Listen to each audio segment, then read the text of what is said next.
Drawing सिखाए मैंने जानी तो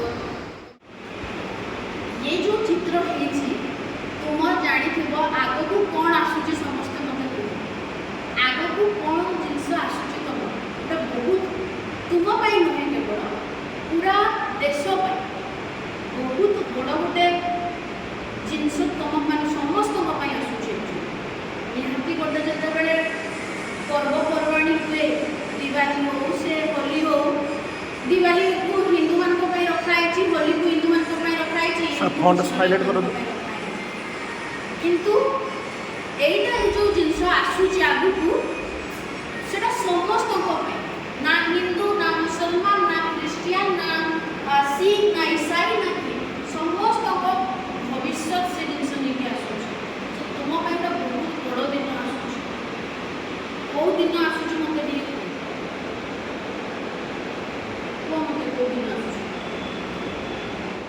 आर्ट देखिए प्रथम समस्ते कह कौन एनालिसिस तुम्हें मैंने कर डीपली देख मु रखी देती तुम सामने तुम माने तुम्हें भल से देख आर्ट तुम्हें कौन एक बुझल मत हाथ टेक जो मैंने बुझल कि हाथ टेक मु पचारि कौन बुझल ओके तो देख मु तुमको छाड़देली टाइम देख जोर से देख पूरा निरीक्षण करके देख कौन सेमती गोटे गोटे आर्ट रो बहुत बड़ बड़ कहानी थाए ताकू कौन करा जाए गोटे आर्टिस्ट जे चित्रकार सी तांको सजाती से कहानी को गोटे कहानी जिते तुम्हें शुण कि गोटे पिक्चर देख निहाती 2-3 घंटार पिक्चर देख जेजेमा हूँ घरे आईमा हूँ जो तुमको कहानी शुणाती निश्चित भाव में 20-25 मिनिट्र कि अध घंटार गोटे गोटे कहानी तुमको शुणाती किंतु जिते गोटे चित्रकार हो कि तुम हाथ गोटे कलाकार डांसर हो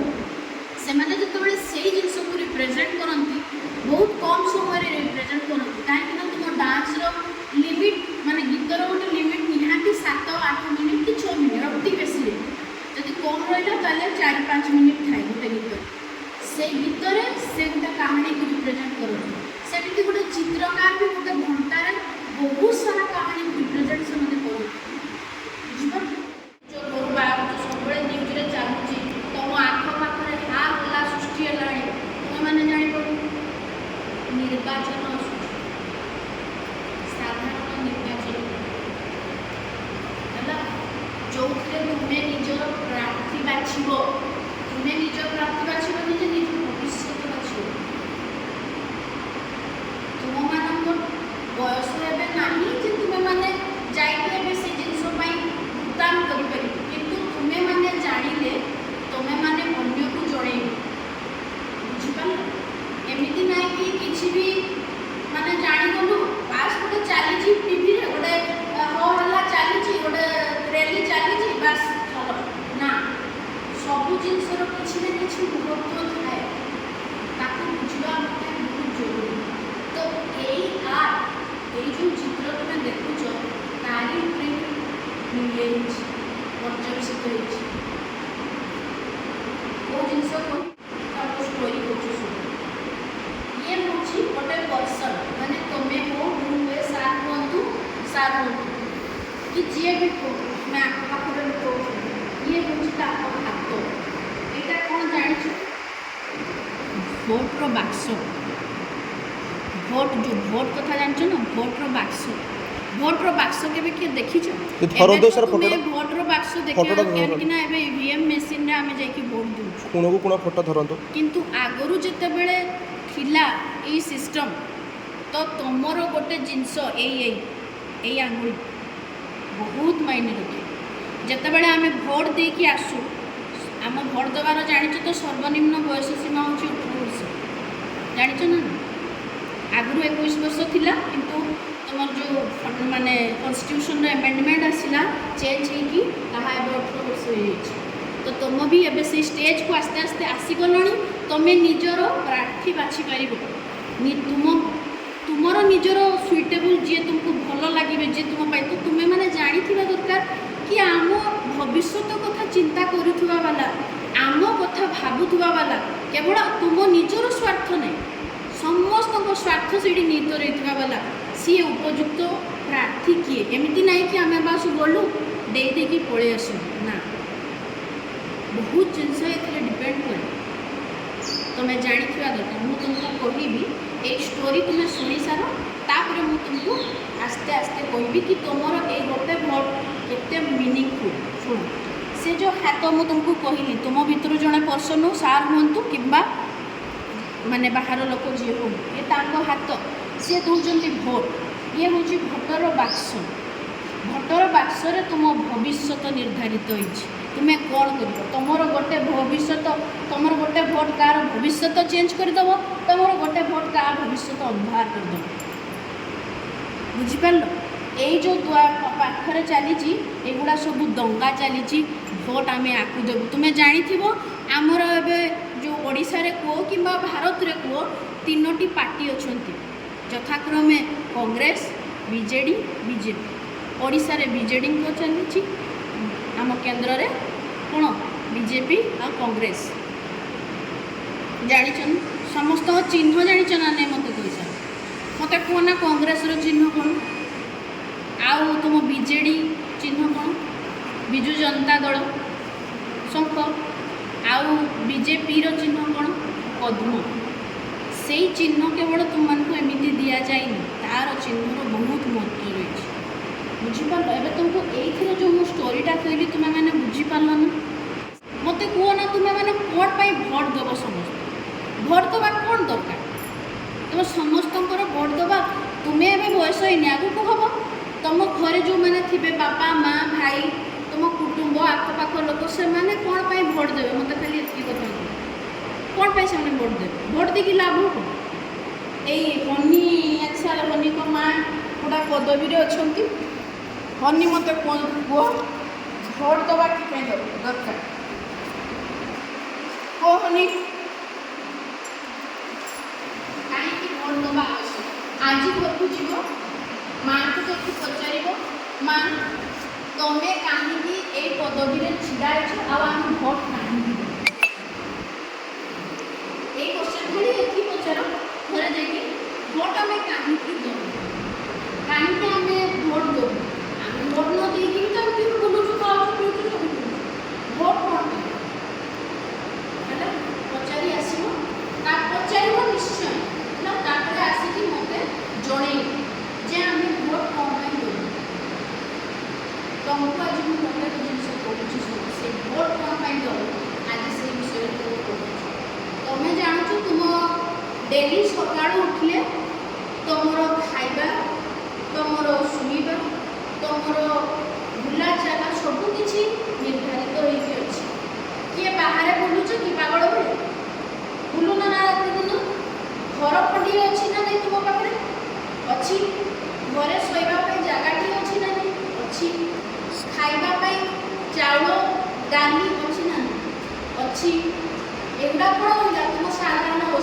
ଆବଶ୍ୟକତା ପାଠ ପଢ଼ିବା ପାଇଁ ସ୍କୁଲ ଅଛି ନା ନାହିଁ ସ୍କୁଲ ଅଛି ଯଦି ଭୋଟ ନଥାନ୍ତା କିମ୍ବା ଯଦି ନିର୍ବାଚନ ନଥାନ୍ତା ଏଇ ଜିନିଷରୁ ତୁମେ ମୁକ୍ତ ହେଇକି ରହିବ ଆଗରୁ ତୁମେ ଜାଣିଥିବ ଯେତେବେଳେ ଆମେ ସ୍ୱାଧୀନ ମଧ୍ୟ ହେଇନଥିଲୁ ଇଂରେଜମାନେ ଶାସନ ବି କରୁଥିଲେ ତା ପୂର୍ବରୁ କହୁଛୁ ଯେତେବେଳେ ରାଜାମାନେ ରାଜତନ୍ତ୍ର ସେତେବେଳେ ଶାସନ ଚାଲିଥିଲା ଏବେ ତୁମେ କେଉଁ ଷ୍ଟେପ୍ରେ ଅଛ ଗଣତନ୍ତ୍ର କେଉଁଥିରେ ଗଣତନ୍ତ୍ର ଏବେ ଜାଣିଛ ଗଣତନ୍ତ୍ର ମାନେ କ'ଣ ଲୋକମାନଙ୍କ ଦ୍ୱାରା ଲୋକମାନଙ୍କ ପାଇଁ ଲୋକମାନଙ୍କ ହେଲା ଏଠି କ'ଣ କୁହାଯାଇଛି ଲୋକମାନଙ୍କର ଲୋକମାନଙ୍କ ଦ୍ୱାରା ଲୋକମାନଙ୍କ ପାଇଁ କେବେ ବୁଝିଛ ଗଣତନ୍ତ୍ର ଡେମୋକ୍ରେସିର କେବେ ବି ଫଣ୍ଡାମେଣ୍ଟାଲଟାକୁ ବୁଝିବା ପାଇଁ ଚେଷ୍ଟା କରିବ ସିଏ ମୋତେ କହିଲେ କି ଭୋଟର୍ସ ଯେଉଁ ଏୟାରନେସ୍ ଭୋଟର୍ସ ଡେ ଆସୁଛି ମାନେ ଭୋଟ ନିର୍ବାଚନର ଯେଉଁ ଦିନ ଆସୁଛି ତା ପାଇଁ ଗୋଟେ ଏୱାରନେସ୍ ଜିନିଷ ଆସିବା ପାଇଁ ଗୋଟେ କିଛି ମୋତେ ଟପିକ୍ ଦେଇଥିଲି କିଛି ଗୋଟେ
ସେଇ ଟାଇମ୍ରେ କ'ଣ ହେଉଥିଲା, ଜଣେ ଶାସନ କରୁଥିଲେ। ସେତେବେଳେ ଡେମୋକ୍ରେସି ନଥିଲା, ତୁମମାନଙ୍କର ଭଲ କ'ଣ ଖରାପ କ'ଣ କେହି ଚିନ୍ତା ବି କରୁନଥିଲେ। ତୁମେମାନେ ଖାଇଲ କେତେ, ପୋଷିଲ କେତେ, ମରିଲ କେତେ, କେହି ଚିନ୍ତା କରୁନଥିଲେ। କେବଳ ଜଣେ ରାଜା ଥିଲେ। ତୁମ ରାଜା ଯଦି ଭଲ ଦେଲେ ତୁମକୁ ବହୁତ ଭଲ ସବୁ କିଛି ମିଳିବ, ଖାଇବାକୁ, ରହିବାକୁ, ଶୋଇବାକୁ ସବୁ କିଛି ମିଳିବ। କିନ୍ତୁ ତମ ରାଜା ଯଦି ଖରାପ ହେଇଗଲେ, ତମେ ଦେଖୁଥିବ ଟିଭିରେ ଝାନ୍ସୀ କି ରାଣୀ ଯଦି କିଏ ଦେଖିଥିବ ଇଏରେ ଦେଖିବ, ଗୋଟେ ଗୋଟେ ରାଜା ଥାନ୍ତି ତାଙ୍କ ଅଞ୍ଚଳରେ ଗୋଟେ ଗୋଟେ କର ଲଗେଇ ଦିଅନ୍ତି। ନିଜେ କୃଷି, ତୁମେ ନିଜେ ଚାଷ କରିବ ନିଜ ଜମିରେ, କିନ୍ତୁ ସେ ଜମିରେ ତୁମ ଅଧିକାର ନଥିବ, ସେ ଜମିରେ ଅଧିକାର ଥିବ ରାଜାଙ୍କର। ଯଦି କିଛି ଭୁଲ କରିଦେଲ, ତାଙ୍କ ଏଗେନ୍ଷ୍ଟରେ ପଳେଇଲ, ତମକୁ ଚାବୁକ ମାଡ଼ ବାହାର ବସିବ। ଲୋକମାନଙ୍କୁ ଆଗରୁ ଏଇ ଜିନିଷ ଭୋଗୁଥିଲେ ଲୋକ, ଚାବୁକ ମାଡ଼ ବାହାର ବସୁଥିଲା, ତାଙ୍କ ଜମିରେ ତାଙ୍କ ଅଧିକାର ନଥିଲା, ତାଙ୍କୁ ଖାଇବା ଜିନିଷ ସେମାନେ ଖାଇପାରୁନଥିଲେ, ବାହାର ହେବେ ବି ଯଦି ନିଜ ଇଚ୍ଛାରେ ବାହା ହେଇପାରୁନଥିଲେ। ରାଜାଙ୍କ ଏମିତି ବି ସିଷ୍ଟମ ଥିଲା କି ରାଜାଙ୍କ ପାଖକୁ ଯାଉଥିଲେ, ରାଜା ଯଦି ଭାବିବେ କି ଏ ଝିଅଟି ତାଙ୍କ ପାଇଁ ଉପକୃତ, ତାହେଲେ ରାଜା ବାହା ହେଇପଡ଼ୁଥିଲେ, ସିଏ ପଛେ ନ ବାହା ହୁଅନ୍ତୁ, ଏମିତି ସିଷ୍ଟମ ଥିଲା। ପିଲାମାନେ ବି ବହୁତ ଖାଇବା ଇଏ ଅଭାବରୁ ବହୁତ ବିକଳାଙ୍ଗ ଜନ୍ମ ହେଉଥିଲେ। ସେଟା ଥିଲା ତୁମ ରାଜତନ୍ତ୍ର ପ୍ରିୟ। ଆସ୍ତେ ଆସ୍ତେ ଯେତେବେଳେ ଆମେ ଅଧିକ ଜାଣିଲୁ, ଆମ ଭିତରେ ଇଂରେଜମାନେ ସମସ୍ତେ ଆସିଲେ, ଶାସନ କଲେ, ତାପରେ ତୁମ ଭିତରେ ଇଂରେଜମାନଙ୍କ ଶାସନ ଯେମିତି ଚାଲିଥିଲା, ଉପରୁ ବିରୁଦ୍ଧ କରିକି ଗଣତନ୍ତ୍ର ଷ୍ଟାର୍ଟ ହେଲା, ଡେମୋକ୍ରେସି ହେଲା। ଡେମୋକ୍ରେସି କ'ଣ ପାଇଁ ହେଲା? ତୁମମାନଙ୍କ ପାଇଁ ହେଲା। ଆଉ କେହି ଜଣେ ଶାସନକର୍ତ୍ତା ରହିବେ ନାହିଁ, ଯିଏକି ସେ ମାନେ ରାଜାର ପୁଅ ରାଜା ହେଇପାରିବ ନାହିଁ, ରାଜାର ପୁଅ ରାଜା ହେଇକି ଆମକୁ ଶାସନ କରିପାରିବ ନାହିଁ। ଆମେ ଯାହାକୁ ବାଛିବୁ ସିଏ ଆମକୁ ଶାସନ କରିବ। ସେଇଟା ହେଲା ଡେମୋକ୍ରେସି। ତୁମେ ଏବେ ଯେଉଁଠି ରହୁଛ ସେଇଟା ହେଉଛି ଡେମୋକ୍ରେସି। ତୁମେ ଏବେ ନିଜ ଇଚ୍ଛାରେ ଯାଇକି ଭୋଟ ଦେଉଛ, କିନ୍ତୁ ଦୁଃଖର ବିଷୟ ତୁମ ଭିତରୁ ଅଧିକ ଲୋକ ଅଛନ୍ତି ଯେଉଁମାନେ ଜାଣନ୍ତିନି ଭୋଟର ମୂଲ୍ୟ କ'ଣ। ସେଥିପାଇଁ ଆଜିକା ସମାଜ କ'ଣ ହେଇଯାଇଛି ନା, ଯିଏ ଆମକୁ ଚାଉଳ ଟିକେ ଦେଲା, ଯିଏ ଡାଲି ଟିକେ ଦେଲା, ଯିଏ ଆମର ଯିଏ ମାନେ ଆମ ନିଜ ବ୍ୟକ୍ତିଗତ ସ୍ୱାର୍ଥ ଯିଏ ପୂରଣ କରିଦେଲା, ସିଏ ଆମ ପାଇଁ ପଛେ ସିଏ ଆମ ଯାହା ଖରାପ ସେଟା ସମସ୍ତଙ୍କ ଜିନିଷ ସିଏ ଗୁରୁତ୍ୱ ଦେବା ଦରକାର। ଯେ ଯାହାକୁ ତୁମେ ପ୍ରାର୍ଥୀ ବୋଲି ବାଛୁଛ, ଆଜି ତୁମେ ମୋତେ ଗୋଟେ ଶ୍ରୀଯୁକ୍ତ ନବୀନ ପଟ୍ଟନାୟକ ସାର୍, ସିଏ କେତେ ବର୍ଷରୁ ଶାସନ କରି ଆସୁଛନ୍ତି? 25 ବର୍ଷରୁ ସିଏ ଓଡ଼ିଶାରେ କ'ଣ ହେଇକି ଆସୁଛନ୍ତି? ମୁଖ୍ୟମନ୍ତ୍ରୀ ହେଇକି ଆସୁଛନ୍ତି ନା କ'ଣ ହେଇକି ମୁଖ୍ୟମନ୍ତ୍ରୀ? ତାଙ୍କର ଯେ ବାପା ଥିଲେ ସେଇ ଶାସନ କରୁଥିଲେ, ଶ୍ରୀଯୁକ୍ତ ବିଜୁ ପଟ୍ଟନାୟକ ସାର୍। ତାଙ୍କରି ନାଁରେ ହେଇଛି ବିଜୁ ଜନତା ଦଳ, ଯାହାକୁ ତୁମେ କହୁଛ ସଂବିଧାନ। ତମେ ତୁମ ଯେବେଠୁ ଜନ୍ମ ହେଇଛ ସେ ଜାଣିଛ ଯେ ବିଜେଡି ସଂବିଧାନ ଜାଣିଛ କି ନା? କାହିଁକି ନା ତୁମେ କେବେ ଆଉ କାହାଙ୍କ ଶାସନ ସ୍ଥଳୀରେ ଆସିନ। କ'ଣ ପାଇଁ ସିଏ ଏତେ ଦିନ ଧରିକି ଜିତି ଆସୁଛନ୍ତି? କ'ଣ ପାଇଁ ସିଏ ଏତେ ଥର ଜିତି ଆସୁଛନ୍ତି? କିଛି ତ ତାଙ୍କ କଣ୍ଟ୍ରିବ୍ୟୁସନ୍ ଥିବ, କିଛି ତ ସେ କରୁଥିବେ। ତାଙ୍କ ବାପାଙ୍କର ତ କିଛି ଅବଦାନ ଥିବ, ତାଙ୍କର କିଛି ଅବଦାନ ଥିବ, ଯାହାଫଳରେ ସିଏ ତୁମେ ତାଙ୍କୁ ଆଜି ଜାଣିଲେ ସାର୍ ଆସିଲେ, ନବୀନ ପଟ୍ଟନାୟକ ସାର୍ ଆସିଲେ, ଖାଉଛୁ କି ନା? ଦେଖିଲେ ତୁମେ ତାଙ୍କୁ ଖୁସି ହେଉଛ କି ନା? ତମ ଅଞ୍ଚଳରେ ଯେତେ ଜଣ ଅଛନ୍ତି ତାଙ୍କ ନାଁ କହିଦେଲେ ସମସ୍ତଙ୍କ ପାଟିରେ ଗୋଟେ ଖୁସି ଆସିଯିବ। କ'ଣ ପାଇଁ? ତାଙ୍କ ଉଦାହରଣ ଏଥିପାଇଁ ଦେଲି, କାହିଁକି ନା ବହୁତ ବର୍ଷ ଧରିକି ସିଏ ଆମର ବହୁତ କିଛି ଜିନିଷ ନିର୍ବାହ କରି ଆସୁଛନ୍ତି, ଯାହାଫଳରେ କି ତାଙ୍କ ସ୍ଥାନରେ ଆମେ କାହାକୁ ଦେଖିନାହୁଁ। ସେମିତି ଥାନ୍ତି ପ୍ରାର୍ଥୀ ଯାହାକୁ ଆମେ ବାଛୁ। ଏବେ ସେଇ ଜିନିଷ ତୁମ ପାଖକୁ ଆସିବା ପାଇଁ ଯାଉଛି। ବିଗତ ଦିନରେ କ'ଣ ଆସିବା ପାଇଁ ଯାଉଛି? ତମ ଗୋଟେ ଭୋଟ ସେଇ ଶଙ୍ଖ ଚିହ୍ନକୁ ବଦଳେଇକି ପଦ୍ମ ଚିହ୍ନ କରିଦେବ, ନହେଲେ ହାତ ଚିହ୍ନ କରିଦେବ, ନହେଲେ ତୁମର ସେଇ ହାତ ଚିହ୍ନକୁ ପୁଣି ପଦ୍ମ କରିଦେବ, ପଦ୍ମ ଚିହ୍ନକୁ ପୁଣି ଶଙ୍ଖ କରିଦେବ। ଏଇଭଳିଆ ଜିନିଷ ହେଇଛି। ଏବେ ସେଇ ଜିନିଷ ଆସୁଛି। ଏବେ ତୁମକୁ ଯେଉଁ ଶାସନ କରି ଆସୁଛନ୍ତି ସରକାର ମାନେ ଯିଏ ତୁମର ଅଛନ୍ତି, ବିଜେଡ଼ି, ବିଜେପି, କଂଗ୍ରେସ, ଯିଏ ଆସୁଛନ୍ତି, ସେମାନେ ସବୁ ଲାଗି ପଡ଼ିଛନ୍ତି ନିଜର, ପୁଣି ତାଙ୍କର ପରୀକ୍ଷା ଦେବା ସମୟ ଆସିଯାଇଛି।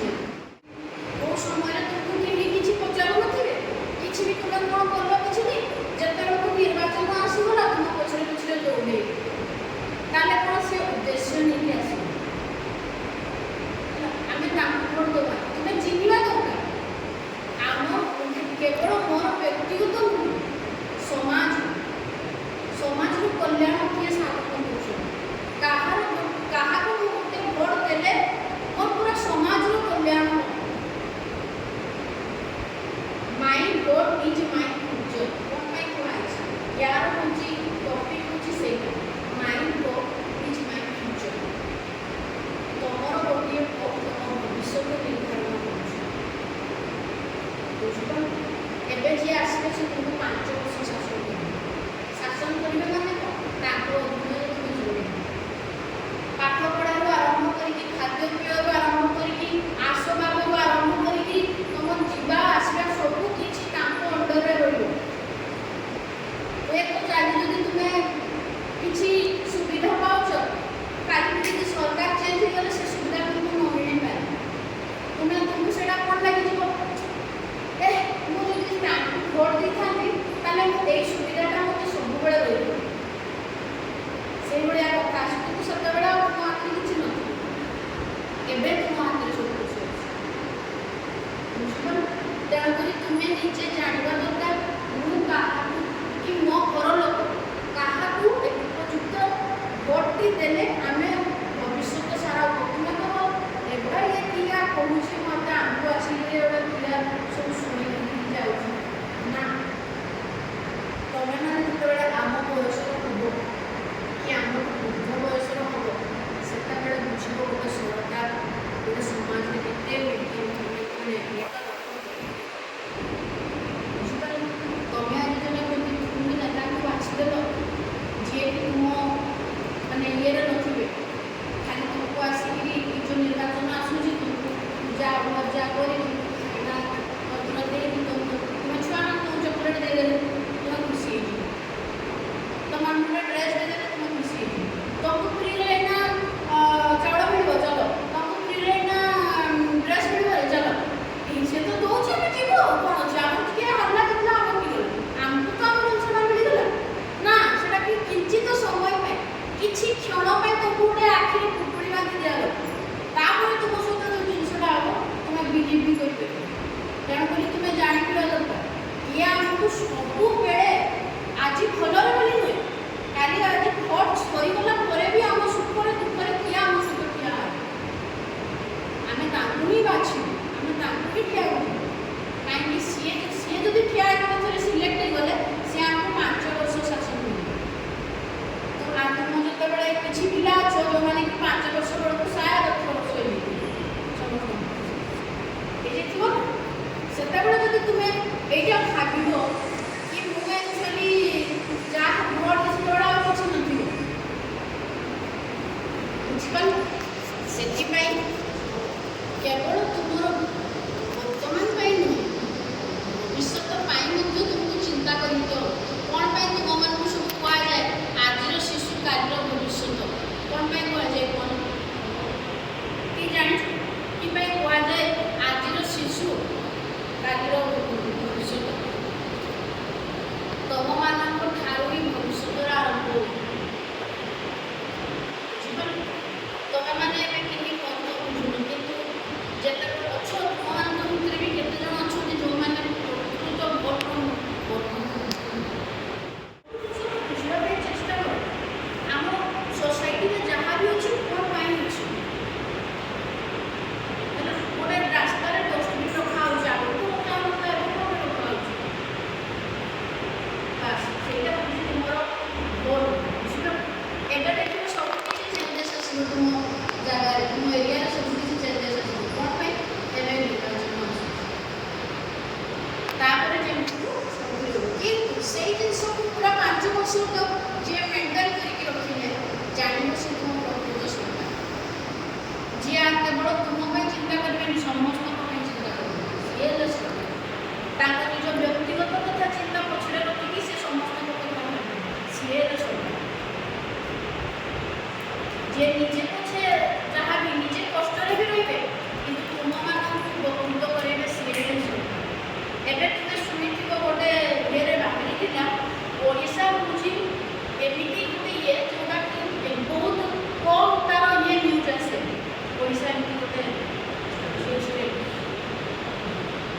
ଯାହାର କମ୍ ମାନେ ଇଏ ନ୍ୟୁଜ୍ ଆସେ। କ'ଣ କହିବି ମାନେ ଦଙ୍ଗା ଫଙ୍ଗା ନ୍ୟୁଜ୍ ବହୁତ କମ୍ ଆସେ। କ'ଣ ପାଇଁ?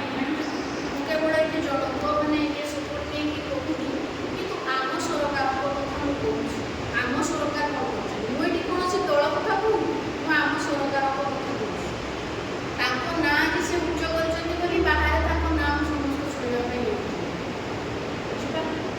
ତମେ ଜାଣିଥିବ ଆମେ ଯେତେବେଳେ ପାଠ ପଢ଼ୁଥିବୁ ଆମ ପାଇଁ କେବଳ ଗୋଟେ ସରକାରୀ ସ୍କୁଲ ଥିଲା ଏମିତି, କିନ୍ତୁ ଏବେ ତୁମ ପାଇଁ ସରକାରୀ ସ୍କୁଲର ଅପସନ୍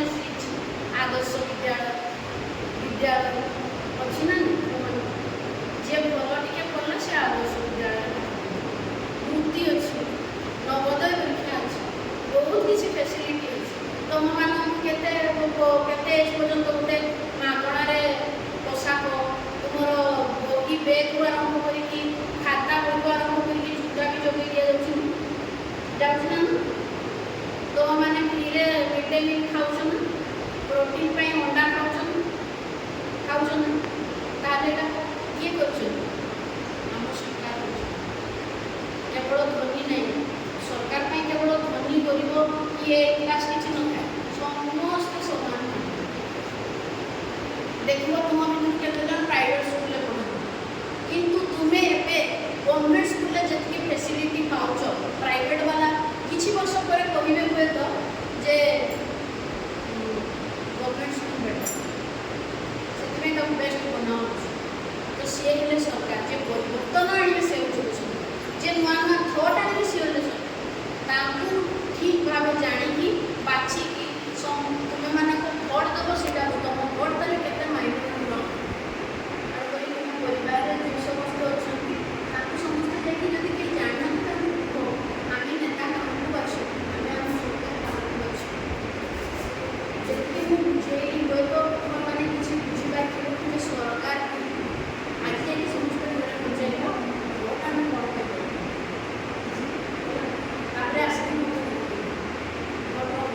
तुम गोटे भोटर मूल्य एक्चुअली ये करी माई भोट इज माई फ्यूचर है माने कौन मोर गोटे भोट मोर फ्यूचर निर्धारण मो व्यक्तिगत किंतु एटा समाज भी कि समाज गोटे